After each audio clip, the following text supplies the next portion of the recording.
ನಾನ್ ತಪ್ಪು ಮಾಡಿಲ್ಲ ಅಂದ್ರೆ ಯಾರಿಗೂ ಹೆದರೋಳಲ್ಲ ನಾನು. ನೀವ್ ಮಾಡಿದ್ದು ಕೋದಂಡ ಅವ್ರಿಗೆ ಗೊತ್ತಾದ್ರೆ ಏನಾಗುತ್ತೆ ಅಂತ ಗೊತ್ತು ತಾನೆ? ಏಯ್, ಅವನು ನನ್ ಮಗ ಕಣೆ. ನೀ ಹುಟ್ಟೋದಕ್ಕಿಂತ ಮುಂಚಿನಿಂದಲೂ ಅವನ್ನ ನೋಡಿದ್ದೀನಿ.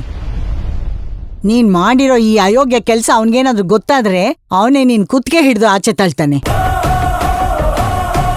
ಅವನ್ಗೆ ಯಾಕೆ ತೊಂದ್ರೆ? ನಾನೇ ಆ ಕೆಲ್ಸ ಮಾಡ್ತೀನಿ. ಬಾ ಅತ್ತೆ, ಅತ್ತೆ ನನ್ ಮಾತ್ ಕೇಳಿ ಅತ್ತೆ. ಅತ್ತೆ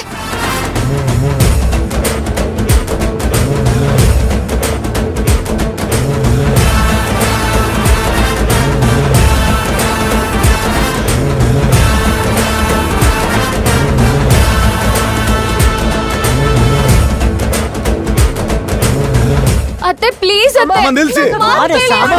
ಅತ್ತೆ ಪ್ಲೀಸ್ ಅತ್ತೆ, ನನ್ ಮಾತ್ ಕೇಳಿ. ಅಯ್ಯೋ, ಏನಿದು? ಏನ್ ಮಾಡ್ತಾ ಇದ್ದೀರಾ ನೀವು? ಮಾತಾಡ್ತಿರೋದು ಕೂಗ್ತಿರೋದೆಲ್ಲ ಆಚೆ ಕೇಳಿಸ್ತಾ ಇದೆ. ಅಮ್ಮ, ಯಾಕಮ್ಮ ಇವಳನ್ನ ಮನೆಯಿಂದ ಆಚೆ ಹಾಕ್ತಾ ಇದೀಯಾ? ಅತ್ತೆ ದಯವಿಟ್ಟು ನನ್ ಮಾತ್ ಕೇಳಿ ಅತ್ತೆ. ನನ್ನ ನಂಬಿ ನಾನ್ ಕಳ್ತನ ಮಾಡಿಲ್ಲ. ನಾನ್ ಹೇಳ್ತಿರೋದೆಲ್ಲ ಸತ್ಯ. ಪ್ಲೀಸ್ ನನ್ನ ನಂಬಿ ಅತ್ತೆ. ಮುಟ್ಬೇಡ. ಆ ದರಿದ್ರ ಕೈಗಳಿಂದ ಕಳ್ತನ ಮಾಡಿರೋ ಕೈಗಳು ಅವು. ಅತ್ತೆ ನಾನ್ ನಿಜ ಹೇಳ್ತಿದ್ದೀನತ್ತೆ, ನನ್ನ ನಂಬಿ. ನಾನ್ ಕಳ್ತನ ಮಾಡಿಲ್ಲ. ದಯವಿಟ್ಟು ನನ್ನ ಮನೆಯಿಂದ ಹೊರಗಡೆ ಹಾಕ್ಬೇಡಿ ಅತ್ತೆ. ಮಾಡೋದೆಲ್ಲ ಮಾಡ್ಬಿಟ್ಟು ನಾಟಕ ಆಡ್ತೀಯಾ? ನಾಟಕನ? ಈ ಮನೆಯಲ್ಲಿ ಏನ್ ನಡೀತಿದೆ ಅಂತಾನೆ ನನ್ಗೆ ಅರ್ಥ ಆಗ್ತಾ ಇಲ್ಲ. ಯಾರಾದ್ರೂ ಏನ್ ನಡೀತಿದೆ ಅಂತ ಹೇಳ್ತೀರಾ? ಇವಳನ್ನ ಯಾಕೆ ಹೀಗ್ ನಡ್ಸ್ಕೊತಾ ಇದ್ದೀರಾ? ಅಮ್ಮ ಮಗಳು ಇಬ್ರು ಸೇರಿ ವಂಶಿ ನೆಕ್ಲೆಸ್ ನ ಕಳ್ತನ ಮಾಡಿ ಯಥಾ ಪ್ರಕಾರ ಈಗ ನಾಟಕ ಮಾಡ್ತಾ ಇದ್ದಾರೆ.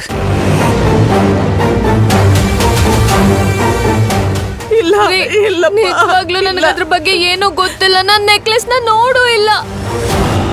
ನನ್ ಮೇಲ್ ಸುಮ್ನೆ ಗೂಬೆ ಕೂರಿಸ್ತಿದ್ದಾರೆ. ನನ್ಗ ನೆಕ್ಲೆಸ್ ಬಗ್ಗೆ ಗೊತ್ತೇ ಇಲ್ಲ ರೀ. ನನ್ ರೂಮ್ಗೆಲ್ಲ ಬಂದ್ ಚೆಕ್ ಮಾಡಿದ್ರು, ಅಲ್ಲೂ ಸಿಗ್ಲಿಲ್ಲ. ಅಲ್ಲಿ ಸಿಕ್ಕಿಲ್ಲ ಅಂತ ಇವಾಗ ನನ್ ಮೇಲ್ ಕೋಪ ಮಾಡ್ಕೊಂಡಿದ್ದಾರೆ. ನಾನ್ ಏನೂ ತಪ್ಪು ಮಾಡಿಲ್ಲ ಅಂದ್ರು ನನ್ನ ಮನೆಯಿಂದ ಆಚೆ ಹಾಕ್ತಿದ್ದಾರೆ. ಅಲ್ಲಮ್ಮ ಸರ್, ಒಂದ್ ನಿಮಿಷ ನೋಡಿ, ಮನೆ ವಿಷಯ ಇದು. ಬೀದಿಯವರೆಲ್ಲ ನಿಂತ್ಕೊಂಡು ನೋಡ್ಬೇಕಾ? ಬನ್ನಿ ಒಳಗಡೆ ಕೂತ್ಕೊಂಡು ಮಾತಾಡೋದು. ಬನ್ನಿ,